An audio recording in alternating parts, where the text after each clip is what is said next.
joining us right here on the Rich Eisen Show, getting set to join the rest of the Sunday Night Football crew with whom she works so expertly. I just love the broadcast. Nothing gets missed on a Sunday Night Football broadcast. And part of that reason is because Michele Tafoya is on the broadcast, and she's here on the Rich Eisen Show prior to Chiefs and Raiders. How are you, Michele? Well, I feel like I should be more interested in the Jets right now, but I can't get myself there. I'm sorry. You know what, Michele? It's the Rich Eisen Show. My name's on it. I wear everything on my sleeve. The Jets will be relevant pretty much on a handful of occasions the rest of this year, and I don't think, if I'm not mistaken, there will be no Jets flex games coming up. No, we are not planning on flexing into the Jets at this time. It would take a minor miracle. Well, I mean, the only one that I think Al would accept would be the Jets at the Rams. That would be the only. He'd be all over that. That would be the only one. Yeah, if he can drive to a game, he doesn't care who's playing. That'd be it. Right before Christmas too. It doesn't have to get on a plane in December. How are you, Michele? I'm great, thank you. So, I mean, your job in the era of COVID. How are you? Walk me through your day, your week. What do you do to get ready here? The week stays pretty much the same. Okay. You know, it's 7 days a week, and you're prepping and you're researching and you're talking to people. But when you get to the stadium on Sunday, that's where things come to a major change. You don't walk right out onto the field like we normally do, and that's where you get a lot of work done. But you can't do that. So we have this sort of green room area where we collect ourselves for a while, and then once it's time to go, get in position, I'm in this area that they call the operational zone. We call it the moat because it indeed feels like a moat. Like you can't get out of it. It's like you're right outside the castle. Exactly. And I can't go in. And if I do try, there will be, reptiles. So we're in this moat, and it's the place where also all the NFL Films cameras are, and the majority. I think we have 1 or 2 handhelds allowed on the field, but I am not allowed on the field. So that changes, but I'll tell you something. It's been interesting having that perspective of being up a little higher than field level because you can see, as you well know, you can see a whole lot more. So there are some advantages. It's weird at halftime. You go to talk to the coaches, and I'm up in that moat, and I'm leaning over the wall, and they're trying to hear me, and I'm trying to hear them, and we're talking through masks, and everything's muffled, and you just do your best. And then post-game, usually you're down there, and you can get a sense of the player that you're going to talk to, and you can talk to more than one player, and, you really get a sense of body language. You can watch them respond to your questions, their facial expressions. There's none of that now because we're up in the moat, and there's a camera on me, and there's a camera on him, and we sort of just talk to our cameras. So that's really, I think, the biggest difference. And you want to talk about a tough gig, Michele. I mean, again, I understand what tough gigs are in the era of COVID. I'm just talking about in the construct of covering a football game here. Coaches, if they're losing by 2 scores, they're getting their ass handed to them in the first half. And there you are trying to ask them a couple questions to get all of us at home knowledgeable. And you have to repeat yourself because you're talking through a mask. And oh, my gosh, that cannot be. It's not fun. It's probably the least fun part of the day. But, some coaches really surprise you. And they can be, like a Bruce Arians or a Mike Zimmer. They can be not having success, but come out of the locker room like it's just another Wednesday, And so it really does depend on who you're talking to. But they've all been gracious enough to participate in it, and we just do the best we can, and we can't go to – actually, Chris and Fred Godelli, our producer, and our director, Drew Escop, they do go to practice. The rest of it, we have to keep that number to a minimum. We don't have the same number of staff on the ground for the games as we usually do. So it's been really weird. And we can't go out to dinner together. Well, I mean, with Al, too. Please. Yeah. He likes to tell stories, and I miss that storytelling. Yes, he likes to tell stories and not eat a single vegetable and be proud of it. Correct. Or even have it placed near him. He brags about never eating anything green. I know. He actually brags about it. It's very weird. It's it's amazing he's still alive and healthy with no vegetation. Right. Even if he orders the lobster bisque at a restaurant, he'll say, make sure there's no chive or anything green in it at all. Nothing. It's down to the minuscule stuff. Well, his attention to detail is legendary. There's no question about that. True. Michele Tafoya here on the Rich Eisen Show. All right, let's combine both endeavors here. Sunday Night Football, Chiefs, Raiders. Your Sports Uncovered podcast is all about Gruden. So let's hit that right here. You spoke to a whole bunch of people, including Gruden himself, about him, who he is, and what makes him tick. So I'll give you the floor here on that subject matter for a big, huge game for the Las Vegas Raiders against the Chiefs on Sunday night. It is a huge game. And coincidentally, I spoke to Gruden, and we did his interview right after he beat the Chiefs at Kansas City earlier in the season. So he's in a great mood. Driving the bus around Arrowhead, driving the bus victory lap, yeah. Yeah, we talked about the extra mileage and so forth. But he was in a really good mood. But, he always is. I've known him because we worked on Monday Night Football together on ESPN for a while. So it was a good conversation. And it was really, I think the most interesting stuff is going back to the trade that night after the Tuck Rule game loss where he was traded to Tampa Bay. And it was a really interesting look into the whole thing. And the other guy I talked to that I found fascinating was Derek Brooks and what the transition was like to have Tony Dungy leaving Tampa and John Gruden coming in, and what Tony told him. Because everyone was really sad to see Tony go. The players loved him. They couldn't believe it. And what Tony told him and then what John Gruden said when he came in is really, really interesting to see how that team then winds up in a Super Bowl against the Oakland Raiders. So it's a fascinating story. We talked to a bunch of people, and it's hopefully you'll find it entertaining. Yes, and that's the Sports Uncovered podcast where all podcasts can be acquired.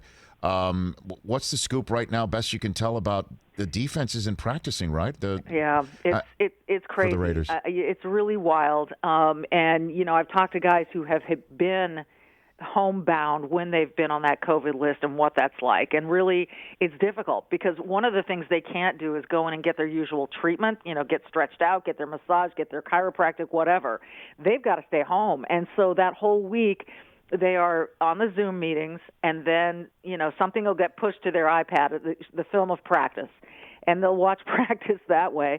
And then, they get on the floor and stretch themselves, do some foam rolling, and that's what they do. And then they come back in. The one silver lining, I'm told, is if they are cleared to play Sunday, their bodies have been well rested, and they're really fired up to play. And that's about the only silver lining to this. But it's right at this point, and we're talking to them later today, we don't know exactly, and I don't even think they know who's going to be eligible on Sunday. It's crazy, Michele. I know. And I know everybody's got to roll with punches, and you were going to have a Raiders game on Sunday night against Tampa, but that had to get moved because of COVID, and you wound up with the game of the year, pretty much to date with Seattle and Arizona. One, we saw two last night, but I know you got to roll with punches, and the Raiders have been rolled by the league, for COVID violations. Putting it all together, now you got to take on the Chiefs coming off of a bye week where they're pissed. I mean, they are pissed about that bus ride around Arrowhead. I think they really are. They didn't like that very much. And, like you said, rested and with just so many, many offensive weapons. And, so this is tough when you take a defense that hasn't been able to be on the field together. And I was talking to Jeff Heath last night, and he said, look, there is no replacement for being on the field for practice and going through that, that game speed with your teammates. And so as much as they're going to try and overcome all of this, they're at a disadvantage. There's just no question. They do have the home field, but they're facing a not very happy opponent. No, and they're the only team to have beaten Kansas City. I mean, there's so many, intangibles, as if Kansas City doesn't already have, a monopoly on the tangibles, Right. That and the fact that you can't even practice with your starters is significant. One of my favorite stories in the league, and I'm sure one that you'll be highlighting, Michele, on Sunday, is Josh Jacbos. I think he is phenomenal. I think he could be the reason why it doesn't matter in the end. Obviously, it does matter, but when it comes down to it, might not be a game changer that the defense doesn't practice all week. He has an opportunity to keep Mahomes on the sideline. I love that kid and his whole story. Here's a little preview for that. He is a great story, and he's had a relationship with Marcus Allen that has proved really helpful to him. And I talked to Marcus last night, and so he gave me some really good tidbits about the knowledge and the wisdom that he's passed on to this kid, and why he's so easy to cheer for. So it is great stuff, and he is an exciting guy, and now everyone knows about him. He's not a secret anymore. So, target on the back, as they say. Yeah, I think, if I'm not mistaken, I just saw some stats from the NFL Network kind of pass my eyes over the weekend that Jacobs is, over the first 2 years, putting up numbers that Allen didn't even put up for the Raiders. So there you go. So, he's by osmosis getting stuff from Allen that's making him really successful. But, in a couple areas in particular that Marcus has talked to him about is pass protection and running at the goal line. And of those two things, of course, Marcus was very, very, very, very good at. So it was a really interesting conversation, and hope to get that story in on Sunday. Before I let you go, Michele, I won't put you on the spot and talk about your favorite coaches to talk to today these days. What about coaches who have since retired, or any part of your career who you thought you loved or got a good story to tell about that? Parcells, it probably has to be at the top of the list. And, I got let go by CBS after 5 years, and it was after my first year covering the NFL for CBS. And you know who called my house? Bill Parcells. And I was shocked, and he called to tell me, and he left a message because we weren't home, and he said, I just want you to know that I love you, and I love working with you, and I know things are going to work out ahead. So, and I was there in Dallas the night that he pulled Drew Bledsoe and put in Tony Romo, and I remember that he came out of the locker room, and he sort of looked at me and said, come here.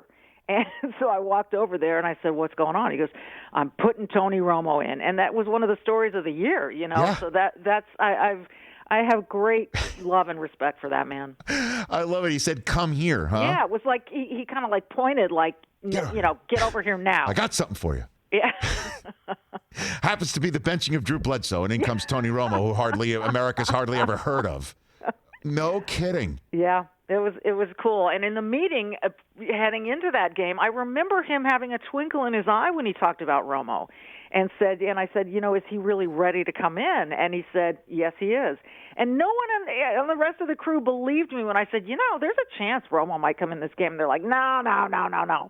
And sure enough, at halftime, it proved to be the case. And interestingly enough, Michele, the coach, from the Parcells tree, we all know about Belichick. Sean Payton out there as well. He's got a big quarterback decision he's made in Taysom Hill. No question. I'm wondering if there could be any shades here. Obviously, we know what Romo turned into, and Breeze is going to be the guy who comes back from injury when he comes back. But what do you think of this move, having spoken to Sean as much as you have? He loves Taysom Hill. He loves him. And what's not to love? I mean, this is a guy that is who he said he's going to start, correct? Yeah. Mm-hmm. Okay. Well, I mean, he hasn't said it, but on the same page. He hasn't said it, but Ian Rappaport and Adam Schefter have, and so that's good enough for me. Yeah. Well, yes. It was interesting. Peyton had told us, if Drew were to get injured in a game, they would put Jameis Winston in to finish the game, and then they would prepare Taysom the following week. So that's apparently what we're looking at. Taysom's got it all. He can do anything. And provided he's had the week to prepare and get an offense ready to roll, I mean, he's been in Drew Brees' back pocket since he's been in New Orleans. And he said Drew has been great about just letting me follow him around, learn to prepare and get ready for games. And so he feels ready. He's always wanted this opportunity. He's been a great team player and done whatever the heck they've asked.